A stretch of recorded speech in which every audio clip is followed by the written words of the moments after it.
il y a une chose que on comprend rarement à temps dans la vie affective, et pourtant elle change tout. Plus on s'accroche, plus on se fragilise intérieurement. C'est pas parce que l'autre est supérieur, plus précieux ou plus rare, mais parce qu'en insistant là où il n'y a pas de mouvement en retour, on finit par déplacer quelque chose d'essentiel en soi. On ne s'en rend pas compte immédiatement, mais peu à peu, l'énergie, l'attention et même l'estime personnelle se mettent au service d'un lien déséquilibré. On agit alors comme si l'autre détenait la valeur, comme si rester dans sa vie devenait une épreuve à mériter, alors que les relations vivantes ne fonctionnent jamais sur ce modèle. Dans une relation saine, il n'y a pas de course, il y a une direction commune, deux personnes avancent, parfois à des rythmes différents, mais vers un même point. Dès que l'un court pendant que l'autre observe, le déséquilibre s'installe, et ce déséquilibre n'est pas anodin, il épuise, il crée une tension constante, une attente silencieuse, une forme d'hypervigilance émotionnelle qui finit par user profondément. Beaucoup confondent cet état avec l'amour, alors qu'il s'agit le plus souvent d'un attachement anxieux nourri par la peur de perdre. Lorsqu'une personne souhaite vraiment être présente dans une relation, cela ne laisse pas de place au doute. Ce n'est pas quelque chose que l'on doit deviner, interpréter ou reconstruire à partir de fragments. Cela se ressent dans la régularité, dans l'attention portée aux détails, dans cette façon d'être là sans qu'il soit nécessaire de réclamer quoi que ce soit. Il n'y a pas besoin d'excuses répétées, ni de justifications permanentes. La présence authentique ne se négocie pas, elle s'impose naturellement. À l'inverse, lorsque les paroles ne s'accordent plus avec les actes, lorsque les promesses s'effacent sans explication, une alarme intérieure se déclenche. Beaucoup choisissent de l'ignorer. On se raconte que l'autre traverse une période compliquée, qu'il manque simplement de temps, qu'il faut être patient. C'est ainsi que commence l'auto-illusion. Car la réalité, aussi inconfortable soit-elle, reste étonnamment simple quand l'intérêt est réel, l'effort est partagé. Quand il ne l'est pas, les excuses occupent la place que devraient prendre les actions. Ce qui est souvent le plus difficile à accepter, c'est pas le manque d'amour de l'autre, mais la nécessité de rediriger son propre regard. Continuer à poursuivre quelqu'un qui ne s'engage pas revient à s'éloigner progressivement de soi-même. On perd le contact avec ses besoins, avec ses limites, avec sa paix intérieure. Apprendre à lâcher prise ne consiste pas à devenir froid ou indifférent, mais à reconnaître que se respecter passe parfois par un retrait lucide. C'est là que commence le véritable apaisement. Il existe une idée profondément contre-intuitive que beaucoup découvrent trop tard. Ce qui attire réellement l'autre n'est pas l'assistance, mais l'absence habitée par la dignité. Plus on multiplie les tentatives pour être vu, compris ou choisi, plus on dilue sa propre présence. Le paradoxe est là. Ce n'est pas le bruit des efforts qui crée la valeur, mais le silence qui apparaît lorsque l'on cesse de forcer une place qui n'est pas offerte. Cette absence ne cherche pas à punir, elle ne menace pas, elle ne réclame rien, elle se contente d'exister, et c'est précisément pour cela qu'elle se fait sentir. Reconnaître le manque d'intérêt n'est pas un acte de dureté, encore moins de vengeance, c'est un acte de clarté intérieure. Bien souvent, le problème n'est pas que l'autre soit mauvais ou intentionnellement blessant, mais simplement qu'il n'est pas engagé au même niveau, et cette asymétrie, aussi banale soit-elle, devient destructrice lorsqu'on refuse de la voir. S'accrocher à une relation déséquilibrée, c'est prolonger inutilement une souffrance qui aurait pu être allégée par une prise de conscience plus précoce. L'esprit humain possède une capacité remarquable à justifier ce qui le fait souffrir. Lorsqu'un message reste sans réponse, on suppose qu'il n'a pas été vu. Lorsqu'une invitation est ignorée, on imagine une période chargée.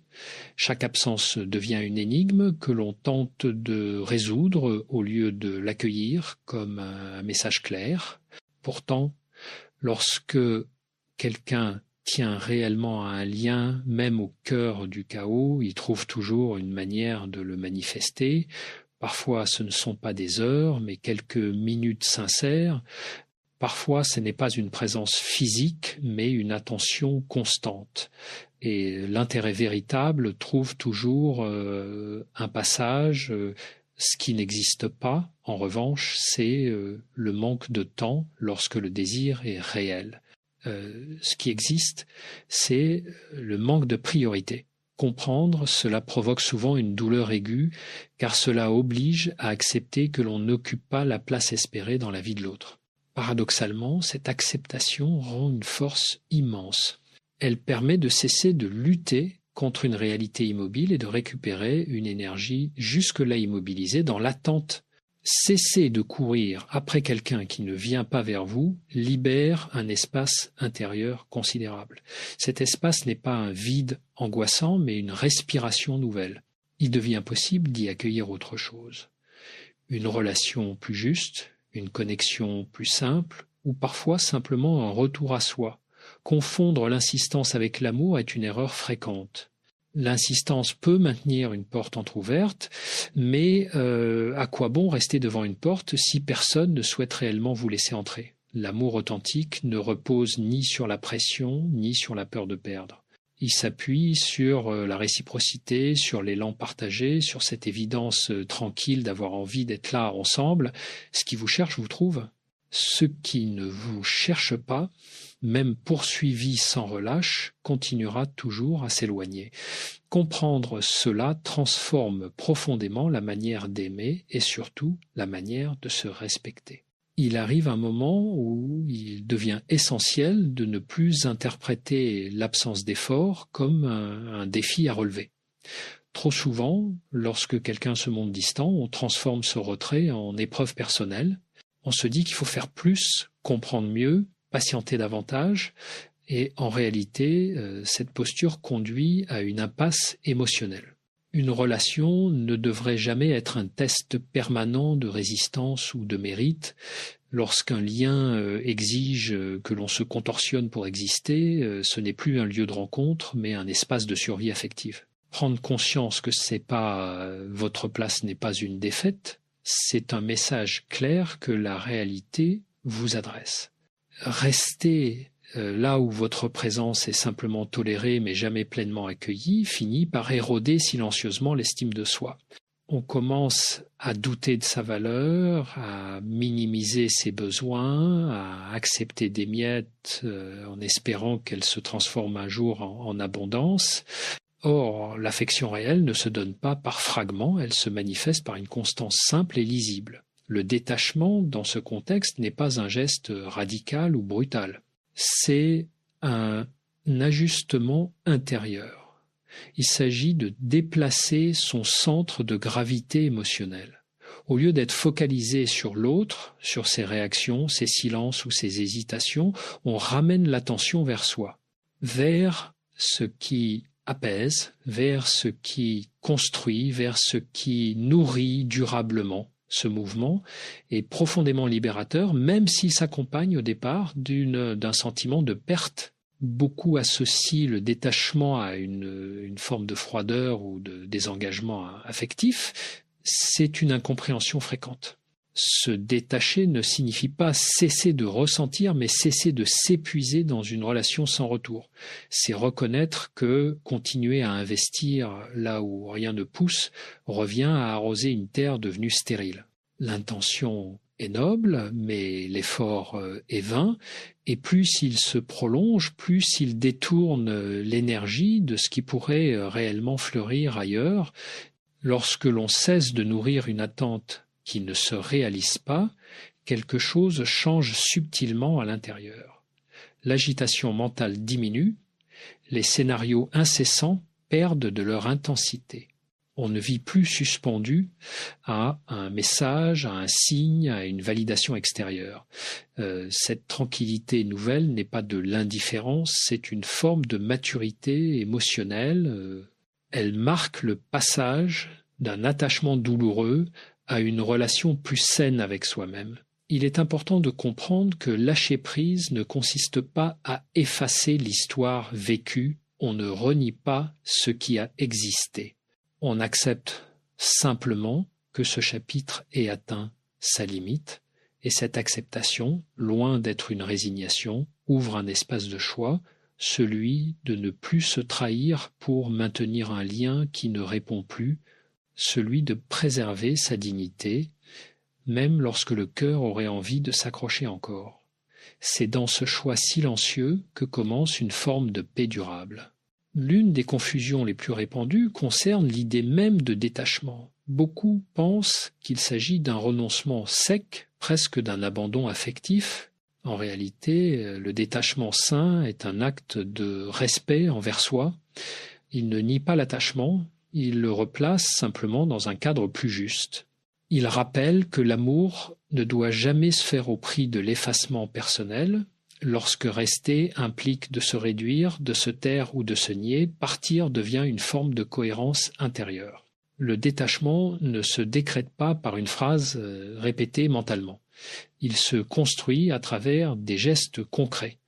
Cela passe parfois par la décision de ne plus relancer une conversation qui ravive la confusion, par le choix conscient de ne plus scruter les signes, les silences, les réseaux sociaux à la recherche d'un indice rassurant.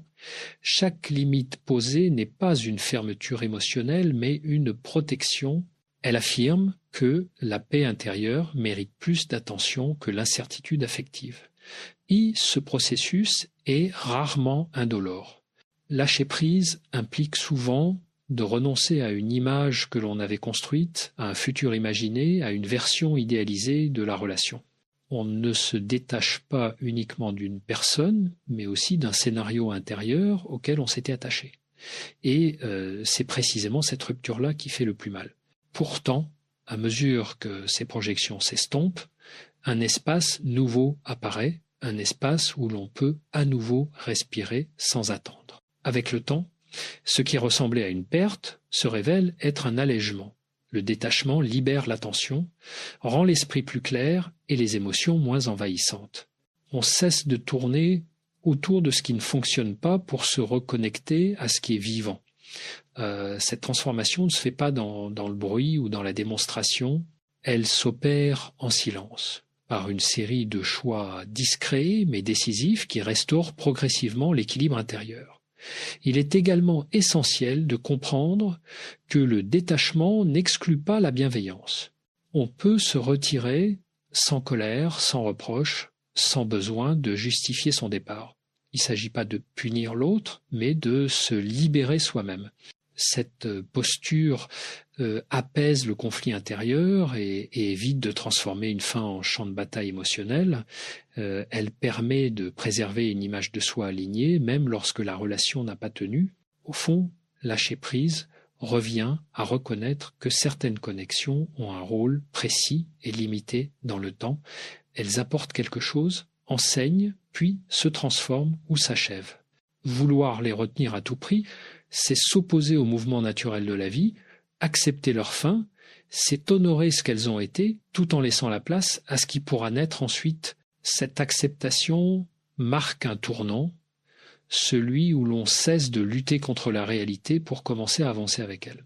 Il y a une idée difficile à intégrer, mais profondément libératrice lorsque l'on commence à la comprendre. C'est pas l'échec d'une relation qui fragilise le plus, mais le fait de rester trop longtemps dans un lien qui ne nourrit plus. Beaucoup de personnes redoutent la rupture comme si elle était la preuve ultime d'un manque, alors qu'en réalité, elle marque souvent la fin d'un déséquilibre. Ce qui blesse durablement, c'est pas de perdre quelqu'un, mais de se perdre soi-même en tentant de maintenir une relation à sens unique. Le cerveau humain s'attache fortement à ce qui est familier, aux habitudes, aux routines, aux petits rituels du quotidien. Même lorsqu'une relation génère plus d'anxiété que de joie, elle reste connue et donc rassurante d'une certaine manière. Lâcher prise demande alors un effort conscient car il s'agit d'abandonner non seulement une personne mais aussi une structure mentale. Cette transition crée un vide temporaire qui peut être inconfortable, mais ce vide n'est pas un danger, il est un passage. Ce passage est souvent mal interprété. On le confond avec la solitude ou le manque, alors qu'il s'agit d'un espace de réorganisation intérieure. Lorsque l'on cesse de s'accrocher à ce qui ne répond plus, l'esprit commence à se recentrer. Les pensées deviennent moins obsessionnelles, l'émotion se stabilise et on n'est plus constamment en train de se demander ce que l'autre pense, ressent ou fera ensuite.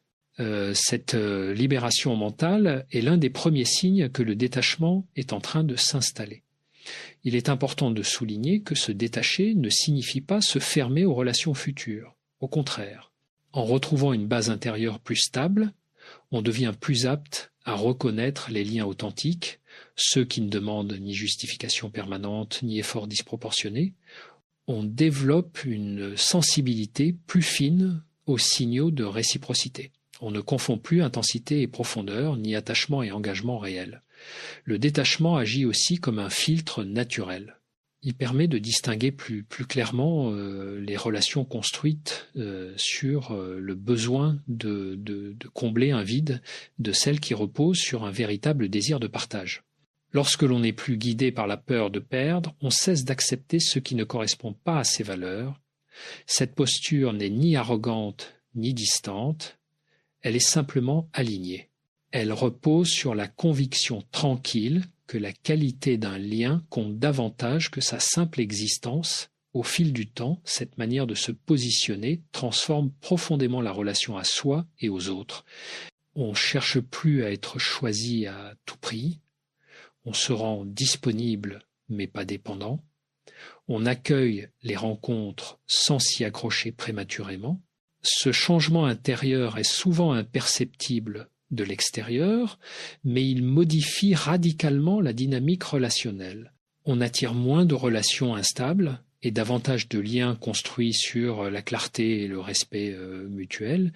Lorsque l'on apprend à lâcher prise, une autre dimension devient essentielle, la confiance. Non pas une confiance naïve, mais une confiance lucide, ancrée dans la réalité.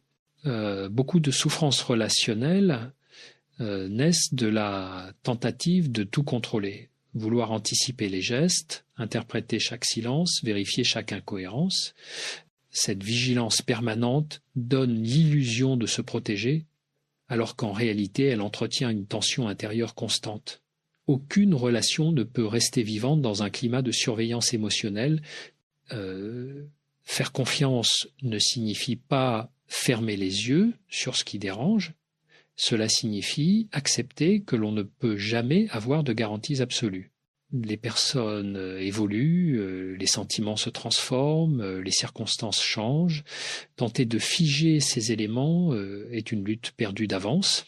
La confiance saine consiste à observer les actes, à écouter ce qu'ils racontent, puis à ajuster sa place en conséquence. Elle repose sur l'acceptation du risque inhérent à tout lien humain. L'acceptation joue ici un rôle central. Accepter ne veut pas dire approuver ou se résigner, c'est reconnaître une situation telle qu'elle est, sans chercher à la remodeler pour qu'elle corresponde à ses attentes.